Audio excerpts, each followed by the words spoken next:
Jordan in Adelaide, Australia writes to me, my question is, many hi-fi equipment vendors hope to be able to reproduce that live concert sound in the home.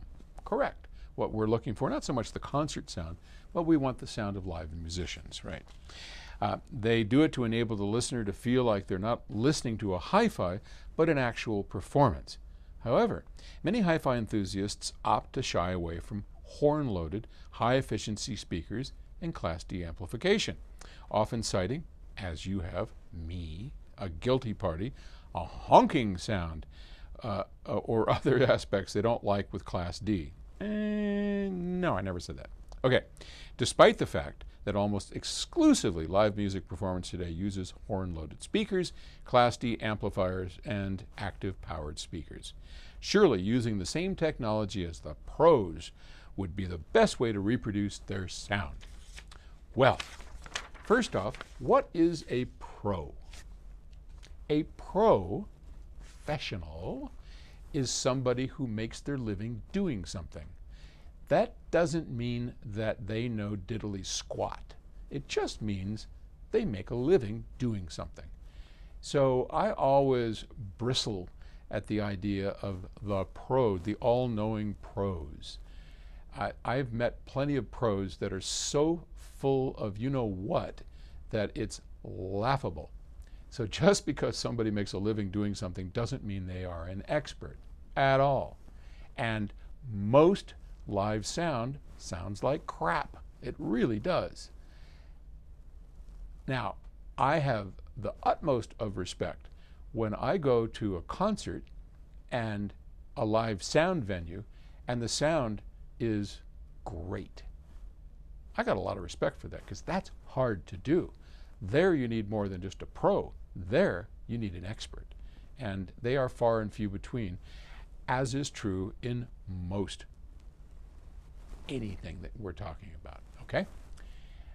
Next, I think you misunderstood. I never said that Class D honks.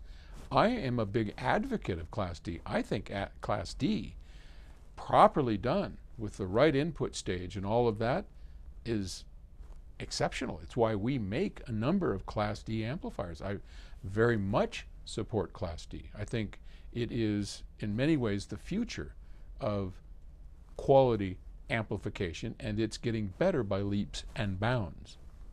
The honk you're referring to is the one that I talked about with horns.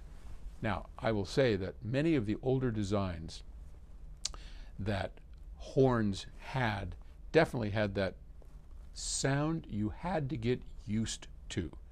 When I first walked into most horn loudspeakers, I had to get used to the sound because it didn't sound like music. My brain had to adapt to that, and eventually it sounded really good. And I love the super dynamics of a horn. Love it, absolutely love it. But when I have to get used to sound, when I have to train myself to ignore what I'm hearing to the point that it all of a sudden finally balances out and sounds normal, that's when you got a problem. I don't have to train myself when I'm standing in front of a piano. It instantly sounds like a piano. When I hear it in front of a horn speaker, it does not instantly sound like a piano. Having said that, there has been great advances in horn technology, especially today using DSP.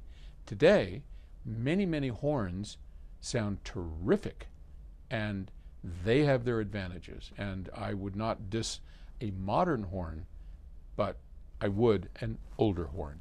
So I don't think the pros are doing a great job. I would hope our stereo system sounds better than 99% of the pro systems out there, and it does. Okay, thanks for the question.